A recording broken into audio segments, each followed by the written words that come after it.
एक मोठी बातमी। बाबा सिद्दीकी यांच्या हत्येच्या प्रकरणामध्ये झिशान सिद्दीकी यांनी जो जबाब दिलाय त्यामध्ये मोठा दावा करण्यात आलाय। हत्येच्या दिवशी बाबा सिद्दीकी यांच्या डायरीमध्ये भाजपचे नेते मोहित कंबोज यांचं नाव आहे। बाबा सिद्दीकींना रोज डायरी लिखाणाची सवय होती। बाबा सिद्दीकी यांच्या डायरीमधलं अखेरचं नाव हे मोहित कंबोज यांचं असल्याचं झिशान सिद्दीकी यांनी आपल्या जबाबामध्ये म्हटलंय। भाजपचे नेते मोहित कंबोज यांचं नाव घेऊन त्यांनी हा संशय व्यक्त केलाय।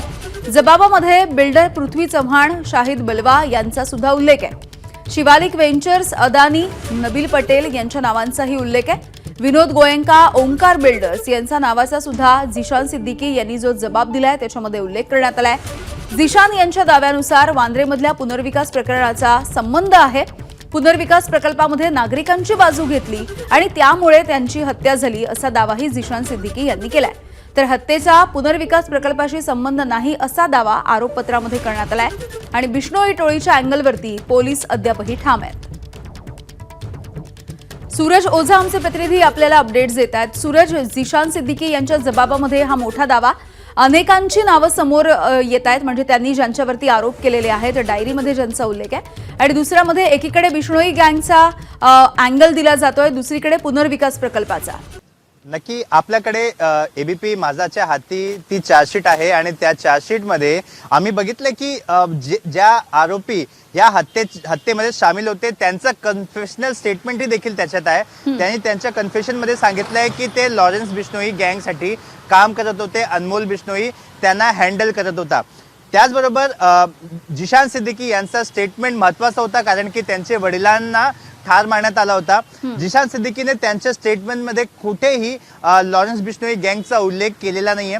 त्यांनी त्यांच्या स्टेटमेंटमध्ये सांगितलंय की ते आणि त्यांचे वडील नेहमीच पुनर्वसनच्या कामासाठी जनतेसाठी उभे राहायचे। बऱ्याच असे बिल्डर्स आहे जे जनतेला प्रॉमिस काही करतात आणि रियालिटी काही वेगळी असते, त्यासाठी देखील त्यांनी आवाज उचलली होती आणि त्यामुळे काही बिल्डर्स बरोबर त्यांचा चांगले संबंध नव्हते असाही त्यांनी त्यात उल्लेख केलेला आहे। त्यात त्यांनी 10 बड्या बिल्डर्सचे नाव लिहिलेले आहेत आणि त्यात महत्त्वाचं म्हणजे बीजेपी नेता मोहित कंबोज यांचं नाव लिहिलेलं आहे। असं सांगितलंय की त्यांच्या वडिलांना दररोज डायरी लिहिण्याची सवय होती आणि ज्या दिवशी त्यांची हत्या झाली त्या दिवशी त्यांनी त्या डायरीमध्ये मोहित कंबोजच्या नावाचा उल्लेख केला होता। त्यांच्याशी व्हॉट्सअपवर बोलणंही देखील झालं होता, मात्र त्यांनी ही गोष्टी मेन्शन केलेली नाहीये की त्यांचा कॉन्टेक्स्ट काय होता। बघा, कोणीही कुठल्याही डायरीमध्ये जर कोणाचं नाव लिहिलं तर त्याचा कॉन्टेक्स्ट लिहितो की ह्याचं नाव मी कशासाठी डायरीमध्ये लिहितोय, पण त्या स्टेटमेंटमध्ये मोहित कंबोजचं नाव